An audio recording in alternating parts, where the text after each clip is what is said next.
Hello, good afternoon, friends. Abhishek Chaudhary here, and you are watching your own Science Vatka. Our chapter is Microorganism Friend and Foe, and topic is virus. You will see the structure of virus here.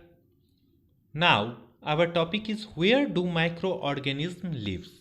ये microorganism जो हैं वो कहाँ पे रहते हैं? Microorganism may be single celled like bacteria, some algae and protozoa, or multicellular such as many algae and fungi. Microorganism जो है उसमें सिंगल सेल्ड भी है जैसे कि बैक्टीरिया है हम लोगों का, एलेग है, प्रोटोजोआ है और मल्टीसेलुलर भी है जैसे कि एलेग एंड फंगी आते हैं इसमें. They live in all types of environment. ये हर एक तरह के इन्वायरमेंट में रहते हैं. Ranking from ice cold climate to hot spring. ये रैंक करते हैं, जाते हैं कहाँ से चलकर, आइस कोल्ड क्लाइमेट से चल के हॉट स्प्रिंग तक. And desert to marshy land. और डिजर्ट मीन्स होता है सूखा प्लेस और मर्सी मीन्स होता है दलदल प्लेस. सूखा प्लेस से गीला प्लेस या दलदल प्लेस तक बोल सकते हैं इसको. They are also found inside the bodies of animals including humans. ये एनिमल्स के बॉडी के अंदर भी रहते हैं, उनमें से ह्यूमन को भी इंक्लूड कर लेंगे. मीन्स एनिमल और ह्यूमन के बॉडी के अंदर भी पाए जाते हैं. Some microorganism grow on other organism while other exist freely. कुछ जो माइक्रोऑर्गेनिज्म हैं वो ग्रो करते हैं दूसरी माइक्रोऑर्गेनिज्म पे, जबकि कुछ जो है वो फ्रीली एग्जिस्ट करते हैं, फ्रीली पाए जाते हैं. Microorganism and us. माइक्रोऑर्गेनिज्म और हम सब का कैसा रिलेशन है माइक्रोऑर्गेनिज्म के साथ, या हम लोग कैसे डिपेंड हैं माइक्रोऑर्गेनिज्म पे. Microorganism play an important role in our lives. Microorganism जो होते हैं वो हम लोगों के रहन सहन में भी बहुत ही ज़्यादा इम्पोर्टेंट रोल प्ले करते हैं. Some of them beneficial in many ways where some other are harmful and cause disease. उनमें से जो कुछ होते हैं वो बहुत ही ज़्यादा बेनिफिशियल होते हैं और कुछ जो होते हैं वो क्या होते हैं, हम लोगों के लिए नुकसानदेह रहते हैं जिनके कारण बीमारियां आती है. Let us study about them in detail. अब हम लोगों को उनके बारे में डिटेल से जानना चाहिए. Now comes on the topics here. Friendly micro organism. ऐसे कौन से माइक्रो ऑर्गेनिज्म है जो हम लोगों के साथ फ्रेंडली बिहेव करते हैं, हम लोगों की को सहायता करते हैं कोई भी काम करने में. Microorganism are used for various purpose. Microorganism जो है वो बहुत सारे पर्पस से यूज किए जाते हैं, बहुत सारे उद्देश्य से. They are used in the preparation of curd, bread and cake. उनका यूज हम लोग प्रिपरेशन ऑफ कर्ड मतलब दही बनाने में करते हैं, ब्रेड बनाने में करते हैं और केक बनाने में करते हैं. Microorganism have been used for production of alcohol since age. Microorganism का यूज हम लोग एल्कोहल के प्रोडक्शन के लिए भी करते हैं बहुत जमाने पहले से. They are also used in cleaning up of environment. वे इन्वायरमेंट को क्लीन करने के लिए भी यूज किए जाते हैं. For example the organic waste, vegetable peels, remains of animals faeces etcetera are broken down into harmless and usable substance by microorganism. यहाँ पे कुछ एग्जाम्पल लिया गया है. जो हम लोगों का वेजिटेबल वेस्ट होता है किचन में, उनका डिके करता है, या एनिमल्स जो भी कोई डेड कर गया है उनके जो रिमेनिंग्स पार्ट हैं वो उनके द्वारा इन्वायरमेंट पॉल्यूटेड हो रहा है उसको डिके करता है. ये सबको ये बदल देता है यूजेबल सब्सटेंस में. ये जो बैक्टीरिया होता है वो, recall that bacteria are also used in the preparation of medicine. जो बैक्टीरिया होता है उनका यूज मेडिसिन बनाने में भी किया जाता है. In agriculture they are used to increase soil fertility by fixing nitrogen. Agriculture में इनका यूज किया जाता है सॉइल फर्टिलिटी के लिए. सॉइल की, मिट्टी की जो उर्वरा शक्ति होती है उसको ये बढ़ाता है, नाइट्रोजन का फिक्सेशन करता है। Making of curd and bread. अब कर्ड और ब्रेड कैसे बनाते हैं? You have learn in class 7 that milk is turned into curd by bacteria. आप लोगों ने पढ़ा होगा क्लास 7 में, जो मिल्क जो है वो कैसे बैक्टीरिया के द्वारा कर्ड में कन्वर्ट कर दिया जाता है। I saw that my mother added a little curd to warm milk to set curd for the next day. मैंने देखा है जो मदर जो है वो क्या करती है, कुछ अमाउंट जो होता है कर्ड का वो ऐड करती है, किसमें, वार्म मिल्क में जोड़ती है, देती है, और नेक्स्ट डे क्या होता है, पूरा जो ये मिल्क था वो किस में कन्वर्ट हो जाएगा, कर्ड में। आई वॉन्डर व्हाई, मैं अचंभित थी कैसे। Curd contains several microorganism of this. Curd जो है वो बहुत सारे इस तरह के माइक्रो ऑर्गेनिज्म को कंटेन करता है। The bacterium lactobacillus promotes the formation of curds. ये वीबीआई क्वेश्चन है। ये लैक्टोबेसिल्स जो है वो प्रोमोट्स करता है कर्ड के फॉर्मेशन को। ये एग्जाम में पूछे जाते हैं। लैक्टोबेसिल्स कौन से बैक्टीरिया के द्वारा जो मिल्क है वो कन्वर्ट हो जाता है कर्ड में, तो क्या नाम होगा उसका, lactobacillus. It multiplies in milk and convert it into curd. ये मल्टीप्लाई हो जाता है मिल्क में और इस पूरे को क्या करता है, कन्वर्ट कर देता है किसमें, कर्ड में। Bacteria are also involve in making the cheese, pickles and many other food items. Bacteria जो है वो भी इन्वॉल्व होता है चीज़ बनाने में, पिकल्स बनाने में, और बहुत सारे अदर फूड आइटम्स जो हैं उनको बनाने में। एन इम्पोर्टेंट इंग्रेडिएंट्स ऑफ रवा, सूजी, इडलीज एंड भटोरास इज कर्ड। जो एक महत्वपूर्ण इंग्रेडिएंट है सूजी का, जो रवा होता है उसका, इडली का या भटोरा का, वो क्या है, कर्ड है। कर्ड ऐड करके ही हम लोग ये सब बनाते हैं। कैन यू गेस वाई, क्या आप गेस कर सकते हैं क्यों? Bacteria and yeast are also harmful for fermentation of rice, idlis and soda batter. जो बैक्टीरिया और ईस्ट होता है वो क्या करता है, हेल्पफुल होता है फर्मेंटेशन के लिए, राइस का इडली राइस के फर्मेंटेशन के लिए, और जो यहाँ पे डोसा बटर है उसके फर्मेंटेशन के लिए। इसका यूज़ करके भी हम लोग इस फर्मेंटेशन के प्रोसेस को पूरा करते हैं। अब हम लोग जानेंगे फर्मेंटेशन का प्रोसेस क्या होता है। जो चीज़ जैसे जनरल शुगर है उसको यीस्ट का यूज़ करके जैसे हम लोग एल्कोहल में कन्वर्ट कर देते हैं, उसको किस में कन्वर्ट कर देंगे, एल्कोहल में। यही जो प्रोसेस है उसको फर्मेंटेशन का प्रोसेस बोला जाता है। फर्मेंटेशन का प्रोसेस वैसे आगे टॉपिक्स में दिए ही होंगे।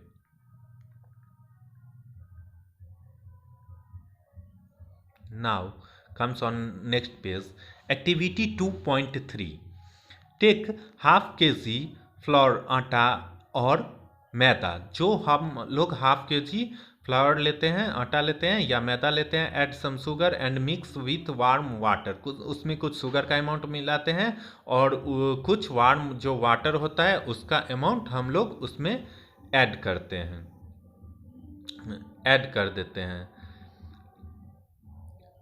add small amounts of yeast powders and kind to make a soft dough। इसको तब तक सानते रहते हैं, किन मीन्स होता है सानना, तब तक इसको सानते रहते हैं जब तक कि ये सॉफ्ट डफ नहीं बन जाता है। How do you observe after 2 hours, what do you observe, हम लोग क्या देखेंगे आफ्टर 2 आवर्स, मतलब क्या ऑब्जर्व करेंगे 2 घंटे के बाद। डिड यू फाइंड द डफ राइजिंग, क्या आप ये फाइंड करते हैं जो डफ है वो क्या कर रहा है, राइज कर रहा है। तो हाँ, राइज करेगा ही, ऑटोमेटिक राइज करेगा। क्यों राइज करेगा, तो उसमें जो है वो एयर का अमाउंट्स अपीयर हो जाता है। जो बैक्टीरिया है वो फिक्स कर देता है डफ में किस चीज़ का अमाउंट्स को, जो एयर का अमाउंट्स होता है उसको। Yeast reproduce rapidly and produce carbon dioxide during respiration. जो ईस्ट है वो रिप्रोड्यूस करता है बहुत तेजी से, और क्या प्रोड्यूस करता है? Carbon dioxide during respiration.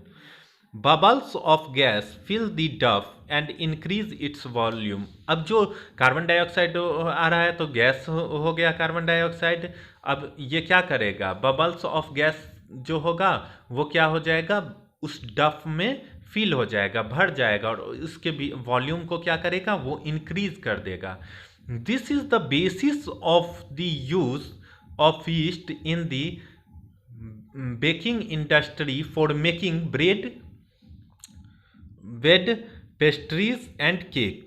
ये जो ईस्ट है उसका क्या होता है? बेसिस जो होता है, this is basis of the use of east in the baking industry for making breads. उसका ब्रेड बनाने के लिए यूज़ कर सकते हैं, या पेस्ट्रीज बनाने के लिए यूज़ कर सकते हैं, और केक बनाने के लिए हम लोग इंडस्ट्री में इसका यूज़ करते हैं। अब यहाँ पे होगा commercial use of micro organism. अब माइक्रो ऑर्गेनिज्म का क्या हम लोगों का कॉमर्शियल यूज़ है? तो माइक्रो ऑर्गेनिज्म हम लोग पहले ही देख चुके हैं किस चीज़ के फॉर्मेशन में काम करता है। तो ये एल्कोहल के फॉर्मेशन में बहुत ज़्यादा हेल्पफुल होता है। Microorganism are used for large scale production of alcohol, wine and acetic acid vinegar. Microorganism का यूज़ किया जाता है बड़े पैमाने पर एल्कोहल के प्रोडक्शन के लिए। इसमें क्या आ जाता है? वाइन भी आ जाता है, एसिटिक एसिड भी आ जाएगा जो विनेगर होता है। East is used for commercial production of alcohol and wine. जो ईस्ट होता है उसका यूज़ करते हैं कॉमर्शियल प्रोडक्शन जो होता है एल्कोहल का और वाइन का, उसके लिए। For this purpose, yeast is grown on natural sugars present in grains like barley, wheat, rice, crushed fruit, juice, etc. इस पर्पस के लिए क्या करते हैं? तो नेचुरल शुगर जो प्रेजेंट रहता है ग्रेन्स में, जो बार्ली होता है, व्हीट होता है, राइस होता है, घीस होता है, एक्सेट्रा होता है, उसमें ईस्ट का अमाउंट्स को मिक्स किया जाता है। Activity 2.4 take 5 ml beaker fill up to 3/4 with water, dissolve 2-3 teaspoon of sugar in it, add half a। अब उसमें क्या करेंगे? 500 ml का कोई भी बीकर लेंगे और उसको फिल करेंगे, 3/4 उसमें वाटर का एडिशन करेंगे। इसके बाद करेंगे spoon of yeast powders to the sugar solutions. अब इसमें कुछ जो चम्मच है वो क्या करेंगे? तो yeast powder to the sugar solution में ईस्ट पाउडर को भी मिलाएंगे। Keep it covered in a warm place for 4 to 5 hours. अब इसको क्या करेंगे? तो कोई भी गर्म जगह पे 4 से 5 घंटा के लिए उसको छोड़ देंगे। Now smell the solution. अब हम लोग उसको सूंघ करके देखेंगे। Can you get a smell? क्या आप एक स्मेल पाते हैं? This is smell of alcohol. आपको स्मेल एल्कोहल जैसा लगेगा। As sugar has been converted into alcohol by yeast. जो ईस्ट है वो क्या किया? जितने भी शुगर थे उसको किस में कन्वर्ट कर दिया? एल्कोहल में। पहले भी बता चुके हैं जो ईस्ट है वो जो शुगर का कन्वर्सन कर देता है ईस्ट में, एल्कोहल में। ईस्ट के द्वारा जो शुगर का कन्वर्ट करना होता है, इसी प्रोसेस को क्या बोलते हैं? Fermentation. This process of conversion of sugar into alcohol is known as fermentation. Louis Pasteur discovered fermentation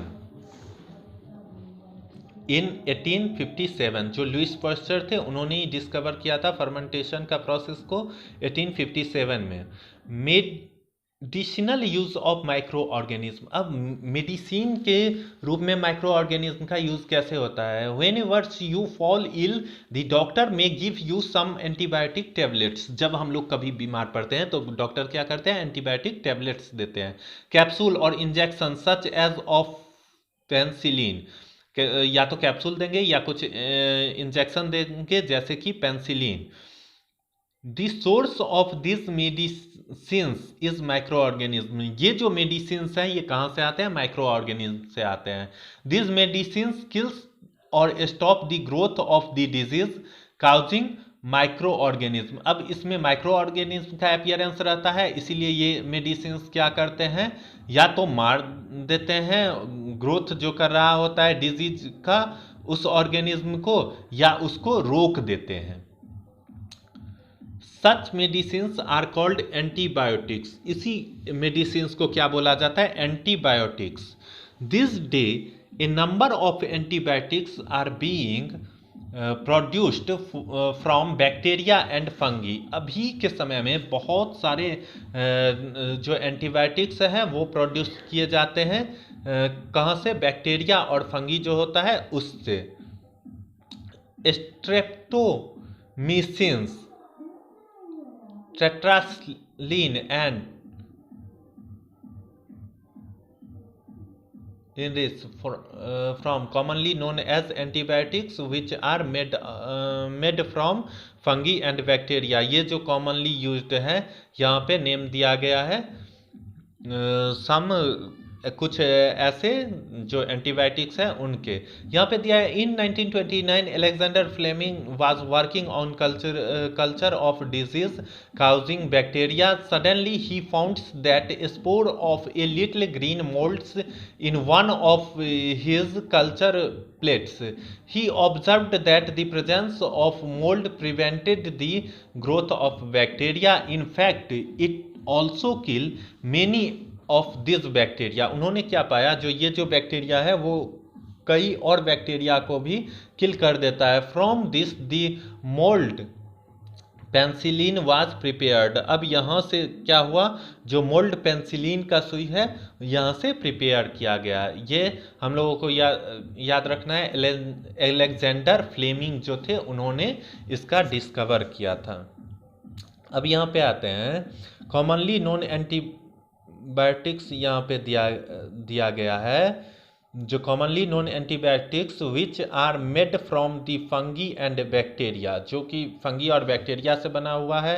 the antibiotics are manufactured by growing specific microorganism and are used to cure the variety of disease. Antibiotics are even mixed with the feed of livestocks and poultry to check microbial infection in animals. में antibiotics को mix किया जाता है कुछ ऐसे feeds के साथ जो कि पोल्ट्री में जो एनिमल्स में ग्रोथ होते रहता है माइक्रोबियल इन्फेक्शन का, उसको चेक करने के लिए।